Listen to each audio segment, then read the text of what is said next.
Agora iremos analisar o código-fonte desenvolvido na tela Contrato Grid. Tá?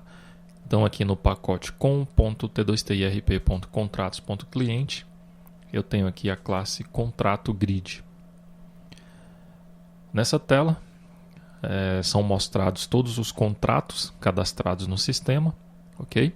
Então essa aqui é uma tela bem simples, né? Onde eu tenho aqui alguns botões, um Insert Button, um Delete Button, um Release Button e uma barra de navegação, tá? Todos esses botões vinculados aqui a esta grid, tá? Essa grid ela está vinculada ao VO com T2TIRP contrato Java contrato VO, ok? Aqui no código fonte, no construtor dessa classe é recebido como parâmetro um controller, né, que é o contrato grid controller, tá? Nesse construtor é setado o controller e o grid data locator da grid control 1, ok? Essa classe contrato grid controller também está aqui no mesmo pacote, ok? Vamos analisar o código-fonte dessa classe. O código-fonte desenvolvido é bem parecido, né? Na verdade ele é igual ao que foi desenvolvido lá na solicitação de serviço grid, tá? Então primeiramente aqui nós instanciamos uma classe, um objeto da classe contrato grid, tá? Passamos como parâmetro esse controller, esta classe. O nome da ação lá no servidor, né, da action lá do servidor é contrato grid action, tá? Então aqui no pacote com.t2tirp.contratos.servidor nós temos aqui a classe contrato grid action, tá? Então aqui nós temos a definição do nome dessa action no método getRequestName, que é o contrato grid action.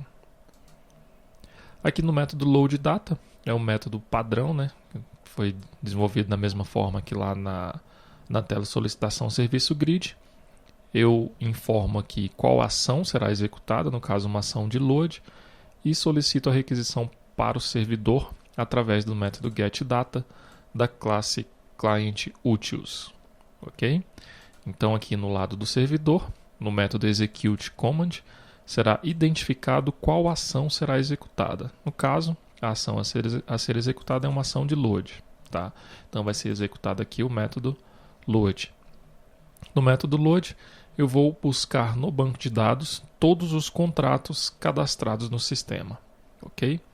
Vou fazer essa busca no banco de dados e retornar esses dados lá para a aplicação cliente, ok? Aqui nós temos o método beforeInsertGrid, ok? Desta classe nós não temos o InsertGrid porque a inserção de um novo contrato é feita na tela de contrato detalhe, tá? Nós iremos ver o código-fonte posteriormente.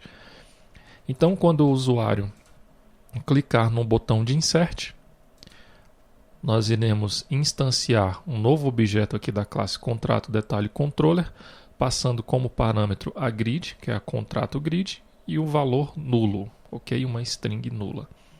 E vamos retornar falso, ok? Então será aberta a janela de detalhe para que o usuário insira, né, registre um novo contrato. Temos aqui também o método doubleClick. Esse método doubleClick ele é executado quando o usuário dar um duplo clique em algum registro aqui da grid que mostra os contratos, ok? Pressionando Enter também com o registro selecionado, esse método também é executado. Então aqui primeiro eu crio um objeto da classe contrato VO, tá? Na verdade eu estou buscando qual o contrato que o usuário está selecionando e logo depois instancio a classe contrato detalhe controller, tá? Então aqui nós iremos mostrar os detalhes do contrato que o usuário selecionou, ok? Logo depois eu tenho o método delete records, tá? Onde eu vou criar aqui um hash map, eu vou definir qual ação que o servidor irá executar, no caso é uma ação de delete, e os objetos que serão excluídos, ok? E vou solicitar, né, vou fazer uma requisição para o servidor.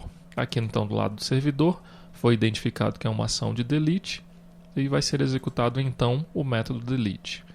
Primeiramente eu vou buscar os objetos que serão excluídos, tá? No caso, os contratos que serão excluídos, e vou excluir esse contrato, tá? Só que antes de excluir o contrato, eu tenho que excluir alguns outros registros no banco de dados que estão vinculados a esse contrato, como, por exemplo, o histórico do faturamento. Eu excluo todo o histórico do faturamento vinculado àquele contrato.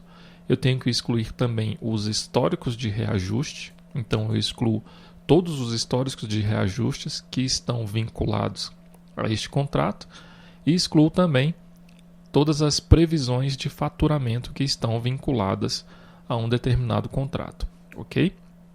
Após excluir todos os seus itens, né? O histórico de faturamento, o histórico de reajuste e a previsão de faturamento, será excluído o contrato em si, ok? Após essa exclusão, será retornado lá, irá ser retornado, né, os dados para a aplicação no lado do cliente, ok?